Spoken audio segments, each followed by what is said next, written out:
Now let's go back for a minute. Why would Harold go to Normandy? Doesn't seem to make sense.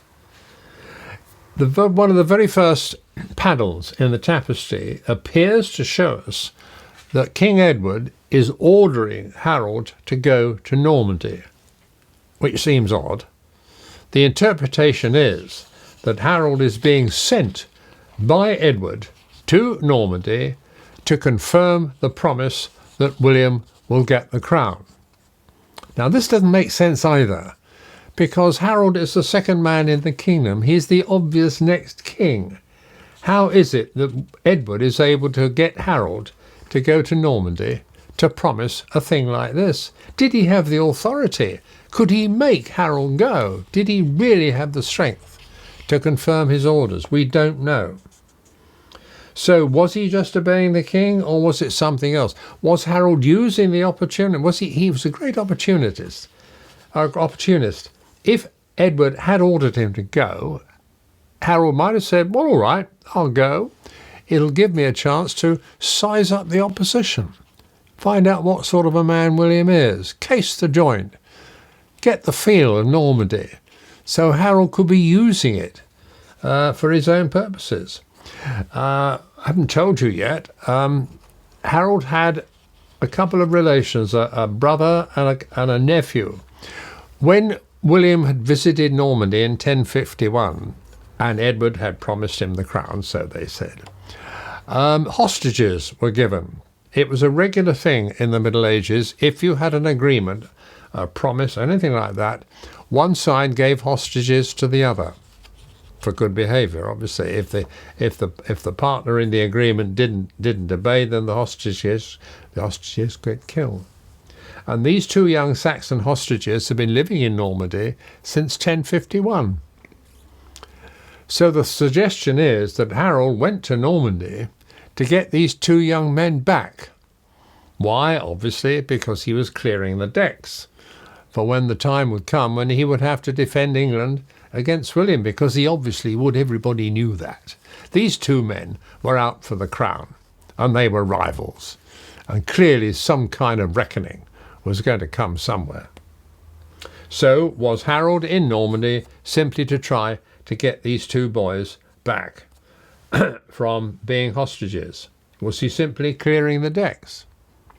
Or another interpretation, was he not going to Normandy at all?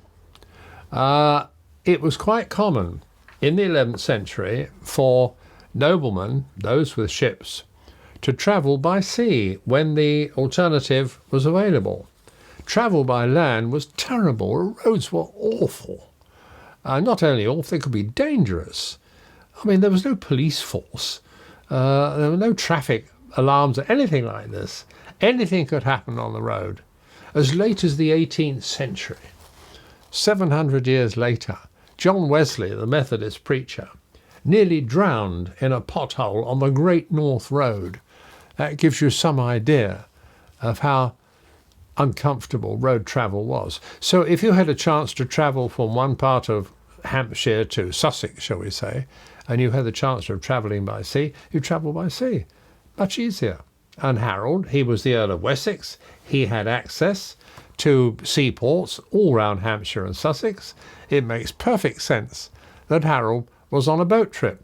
And another thing that gives you that impression too, the third or fourth panel in the Bayeux Tapestry shows you Harold leaving the king. But he's not just riding away. He has hounds and falcons with him.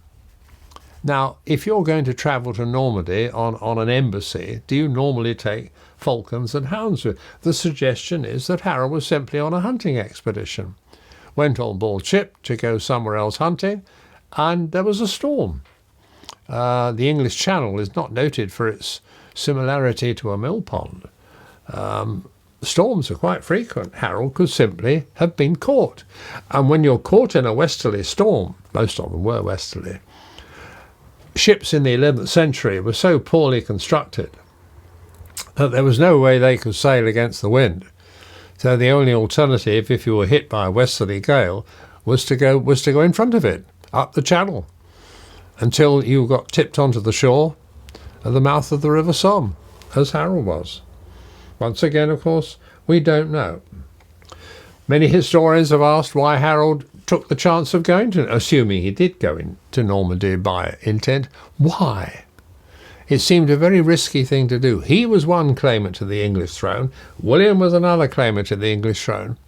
Did it make sense for one claimant to put himself under the roof of, at the mercy of, the other claimant?